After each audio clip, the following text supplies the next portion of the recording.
I'm Francisco, and this is my story and how I went from zero to 10 million. Now, I've managed to achieve the financial freedom I've dreamed of, but it's a really good story for young entrepreneurs to hear. And I think there's a lot of lessons that I've learned. And so here is. Um, you know, when I was born in the city, just south of China and Hong Kong. I was a very rebellious kid. I was not liked a lot. But I never really had a lot of friends and my parents, I was that kid that no parents wanted me to be around. And so I would say, that's how I was raised. My family was very different to me. I was very traditional, middle class, and they were just school principals and professors in university. They didn't have much time for me, and I was mostly left alone myself and was raised very independently. My mom was very supportive of me emotionally, and she gave me a lot of courage, and I think that was very important to me at a very early stage, and confidence in everything I do. And but when it came to finance, they were very frugal, which had a huge impact on me, and I'll go into that later. But I started off in traditional schools and really was struggling. I was failing in almost every single class. My parents had no choice but to put me into national school. So all of a sudden, my space changed. Everyone was from, wealth and successful families. They had drivers, they had nice cars. And I soon realized almost 70% of their wealth came from some sort of business or professionals. Either they were doctors or lawyers or architects. So I still remember, when I went to a few of their houses, and they were really triple the size, and that was a drastic difference to where I came from, a traditional school. After school, for me, there was a lot of series of events and activities. My parents would arrange a lot of things for me to learn. How Asian parents are, and just building website, art classes, sports team, and during school, I was trained with the national team for table tennis and triathlon, which kind of give me a first lesson of the compound effects that can really improve over time, and had sportsmanship. And really, the true success was learning from failures, and the game that I've lost and the emotion that I had, and really having the perseverance to go through it. At that time, I was living, very comfortably with, a maid at home. The meals were being cooked and left on the table. My parents had invested in me that way. At the same time, there were just no televisions or couches. I remember I had a wooden bench because back then my mom thought it would be better for my back. And I was just so different. I felt so left out. And I never had toys, and even if I did, it was really donated for the by the Salvation Army. And I remember the other toys that I had were broken electronics, such as hair dryer, you name it. And I was left alone and was told to put them apart and then put them back together. And so I had no gaming consoles and was never allowed. And for many years, I just got books for birthday gifts. So I was really in a family with not a lot of love. I would like to say it's almost broken.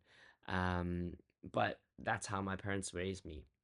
And so I knew I wanted to change. I knew I wanted the things I wanted, especially when I was, around with people who basically had whatever they wanted. They had iTouch, they had iPhones. I never had a single phone. Till today, I don't think my parents got me a phone. I had to earn my own dollar for it. And I think that was really, challenging for me at that time. At the same time, school was very difficult for me for a very long time. I was told that I had trouble focusing at a very early young age, especially in primary school. And then later I found out I was diagnosed with dyslexia and, ADHD. I just couldn't sit still, and my brain was just like everywhere. I couldn't concentrate, and it really hit me in high school, um, which was very detrimental to me was my character. And maybe because of my dyslexic and my ADHD, my ego, and I think I was everything, but I really wasn't. I was super arrogant, and I had no friends. these are the stories and the feelings I had where it really propelled me to really working hard. And I was so rebellious that no one wanted to associate with me. And I remember I even got bullied once and got beat up on the way back home. At the same time, I was constantly arguing with teachers, getting detentions. I probably had the most detentions in the entire year during high school, and everything just felt like it was going downhill. I remember I had like a parents teacher interview, and I think it was grade 11, and all of my teachers were basically saying I was incredible and difficult to teach. And I was distracting others from class. I actually got one detention from distracting people from going to class and knowing that I have some sort of quote unquote disabilities back then. But I was really glad that my parents kind of took the time to educate me, and trying different education systems, such as going to Germany, going to Australia for summer school. And as much as I have trouble memorizing things, I think even till today, I realized that my science grades were the only subjects that would get really good grades in. And I knew there was something within me, like I could do something. I'm not like dysfunctional. I knew I had this decent amount of intelligence and enough to make a good life out of myself. But it really wasn't until I came across Apple Keynote. Because back then, iTouch and iPod was the coolest thing, and I saw Steve Jobs sharing things that they're building, and I was so inspired and impressed by how small the iPod Nano were. I remember it was so cool to just be able to fit it into our wallets. And it turned into the coolest thing in the century, and I knew I was inspired for someone, and he was the one that I wanted to be. And so because I knew he was the person I wanted to be, he was the person that I looked up to, I kind of worked backwards, and figure out the equation. I remembered I was like, okay, what kind of degree did he have? Because I had to pick my major for university and the school that I wanted to go to. And I realized back then it seemed like engineering and MBA seems to be very successful, just like Elon Musk, and so was Steve Jobs, and I knew I needed a plan. I needed to get better grades for university. And at that time, I wasn't sure if university is gonna lead me to a better future, but that's the only road I knew. And so I really asked my parents for a tutor to help me with subjects that I was struggling with. I took IB and took the difficult subjects such as math and physics and chemistry and economics. And I knew it was working when one of my teacher told me that he saw my improvement, drastic change, and he's never seen such drastic change from any of the students. So and that kind of gave me and cemented that I was on the right track, and understanding hard work and persistence is the key. So fast forward a few years, having to choose the study of my university where I did my school in Canada, Toronto, um, and I took engineering, right? And I remember the first day of showing to the lecture, I could barely see the professor, and he was saying, "Look to your left and look to your right, and one of it's gonna go." And basically saying that the dropout rate for university engineering was basically 30%. I really thought I was one of them. But regardless, I knew chemical engineering had a really prosperous future. That was basically the only six-figure job there were back then before software. I put myself together, and it was a super stressful time for me, to a point where I really wanted to give up so many times. Although I really liked the subject, but it was super hard. There was 8 hours classes almost every day, and I had a hard time figuring out and going to school every single day. And I needed people to help me. At the same time, I was actually questioning myself. Do I really need to learn triple integrations? And are these algebras in school really gonna help me? When all I'm doing is Googling the answer for that, and I was barely scraping by. But what I've learned is that there's never a right answer. A bridge can be built in many ways, as long as it kind of works, right? And anything I've learned um, uh, was basically where my limit was. You know, school was so busy, I didn't have time to party. I was basically locked up in the library for the majority of it, right? And you know, I was only really doing it because my Asian culture told me failure is not an option. And a bachelor degree is basically a must, and I didn't want to disappoint my parents. So third year in, I got a call, and I don't think anyone believed in me, including my parents and my relatives at that time, and the people around me at the time, and the people who loved me at that time. So, you know, an oil and gas company called at that time, which was one of the biggest in the entire world, for a full year internship in Calgary. And so I worked for the largest oil and gas company. It was a great offer, so I couldn't say no. It was probably the highest intern paying jobs ever. So I moved out and had really the best year ever. I had the best pay. You know, I woke up at 10 o'clock, 2 hours lunch, got out at 4. And basically, no one stayed after 5. Weekends were parties or snowboarding. It was a great job because it was the first time working. I managed 40 staff. I had $1 million under my management the first day, and there's nothing I would complain about.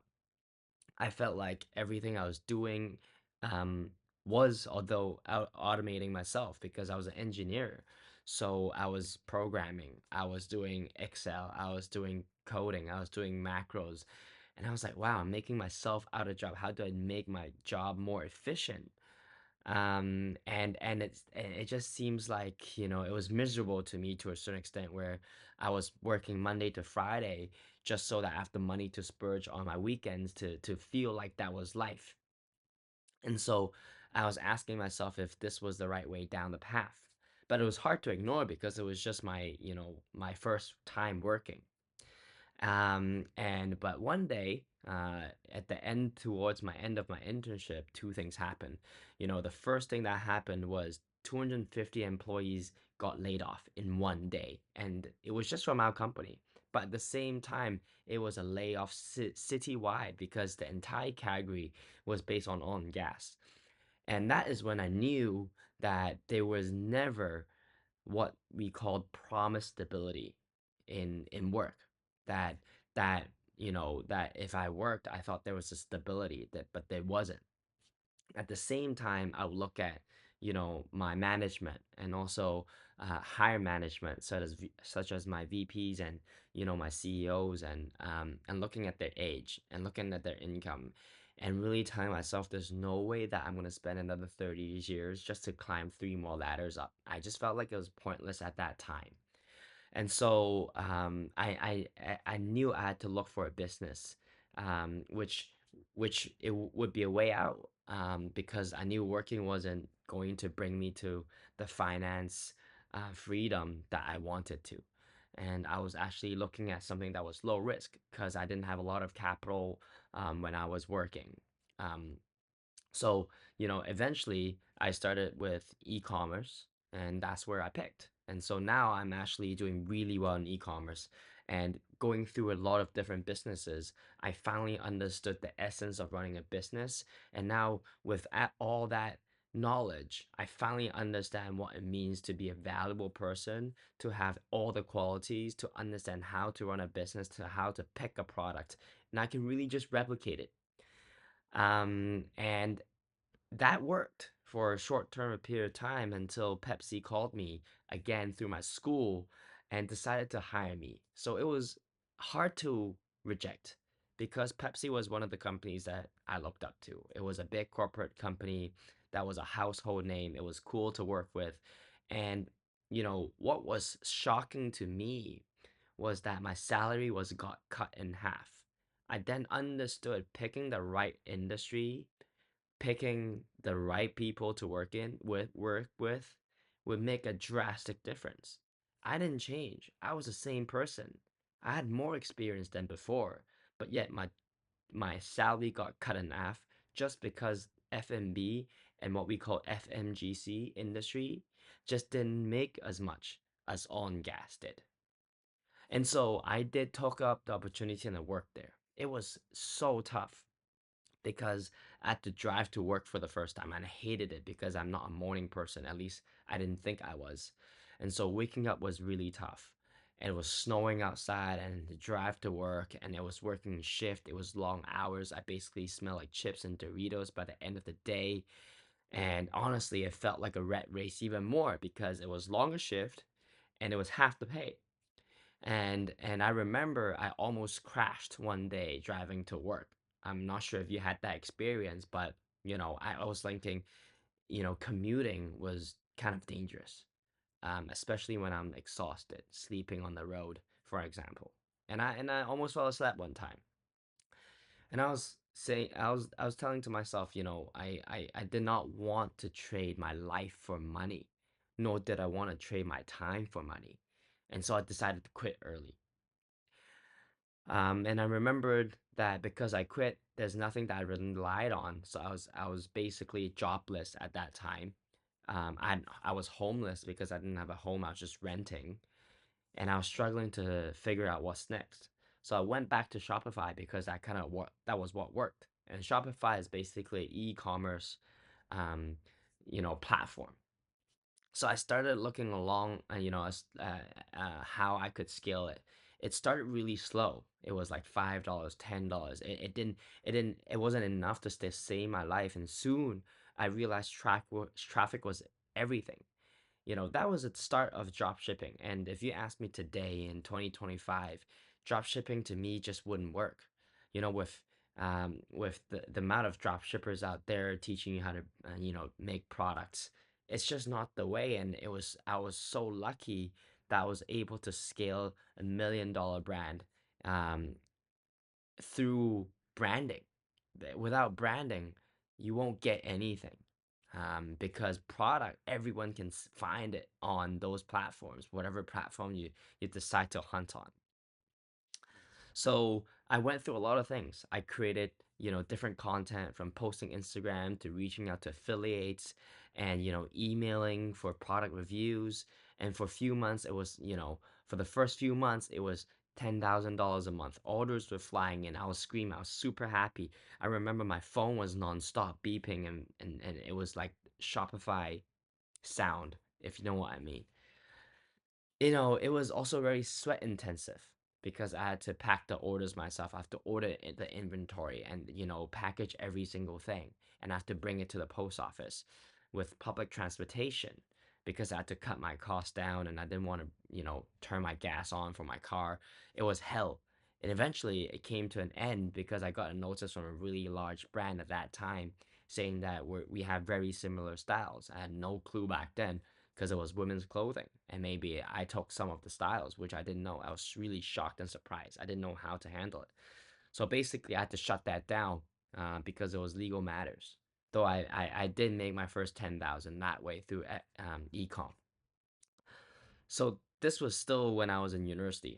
It was all gap year. It was all what we called in Canada co-op and a co-op program.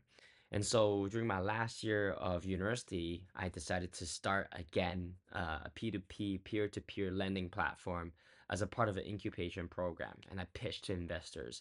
But that didn't go anywhere because I realized that there's too many legal matters and the city wasn't ready for that. That is when I also realized timing is so important. If you do the wrong thing at the wrong time, it's just not going to work. Just imagine if we started AI, 10 years ago, it wouldn't pick up traction. Just imagine we started crypto 10 years ago, people would think it's a scam. So I think picking the right time to do the right thing is very important. And today, I think e-com and digital marketing and digital agency is where it's at.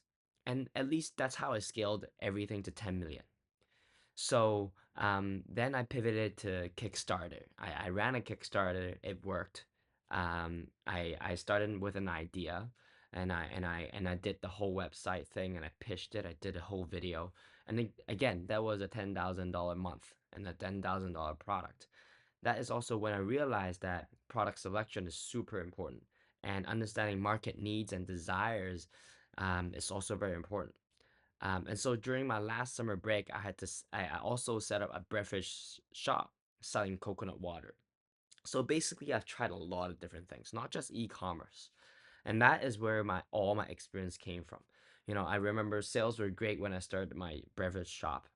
But every single time it ran out of stock, I would have to basically drive to Costco to load up the coconut water. When I had no ice, I had to go around the block to buy ice and the nearest convenience store. I'm sure if you ran an F&B shop, you would know what it means by overstocking and understocking and running out of inventory. And after the first week of operating, I knew it wasn't for me. The margins were super high for drinks, um, but it was a very low ticket item. It was basically $5 a drink, and I had to sell a lot just to make rent. It just didn't make sense for me. And the only way that I can see beverage company making money is opening a franchise, and I wasn't ready for that. Because I didn't love the product, I didn't believe in it. So I realized that loving something that I'm doing would really change the result. And so for the whole week while I was doing a beverage shop, and I really had no appetite for food. I was, at the end of it, it was a net loss given the time I put in. Yes, I made a little bit money. It might be a $2,000 profit, but it was just not enough for me. And so soon I shuttered it down and exited the business. And so, but I knew I was just so passionate about running a business, and I was just consistently launching new things. And that is basically why I kept going back to running a business. So right before I graduated, and I knew I had to find a career path. Oil and gas has tagged, so I know that was not an option. Pepsi was not something I wanted to work back in. I knew no jobs with my current education would bring me to 6 to 7 figures because oil and gas would. And so I went right back into Shopify and the e-commerce and basically took the strategy I had for women clothing and just kind of replicated it. And then, but this time I chose one niche. I chose jewelry. I didn't choose drop shipping, um, because I wanted to build a brand. I understood that if I wanted to mark up and I wanted to increase my profit margin, that I need to put branding in play. And so at the same time, it was light, it was easy to ship, there's no shelf life, and the sizing was very limited and low SKUs. So I insisted on bootstrapping it. So I basically decided to redeem the 14 days free offer from Shopify. I had bought the domain for two US dollars, and that was it. I basically started with a few dollars. And what I did was I pre-sold. Basically, pre-selling is where you sell stock that you don't have it in the country yet, and you're making a promise that you ship it by, let's say, 10 days. And then once the order comes in, I'll buy the stock. So I didn't have to fork out any cash. Um, but then slowly the orders start coming in. So I really eventually I knew I needed to commit to it, and I decided that this was going to be the product that my community and my customer wanted, and I wanted to make a difference in the industry. And I ended up ordering more stocks. I was working with a jeweler over in Korea. I got few samples. I did a photo shoot myself in the house, and with all those past failures, now I could launch a store from scratch anytime because now I have the ability to set up a store. I have the ability to find a supplier. I have the ability to find a product. Not only that, I understand how to market it, how to run Facebook paid ads, how to run Google ads. And now basically now I have the skill set. If this business gets taken out, I can always start another one. Especially my e-commerce business has gone to zero and I have rescaled it to 10 million within a year. So I'm just so used to figuring things out. At least that's what engineering school taught me. And I realized being persistent would bring me somewhere. Even though I started slow, I again had to do everything myself.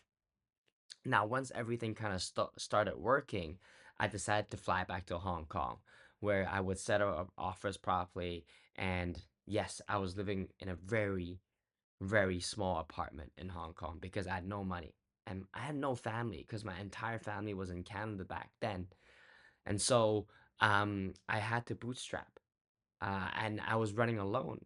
I had no help. There was no community. There was no YouTube back then teaching you how to do it. So basically, I had to scale it myself. And I rented a small office. At the same time, I lived there because I couldn't afford an apartment. And so basically, I'll be packing things out there. I'll be shipping things out there. I remember my whole apartment was basically filled with inventory and packaging equipments that it was a struggle to even live.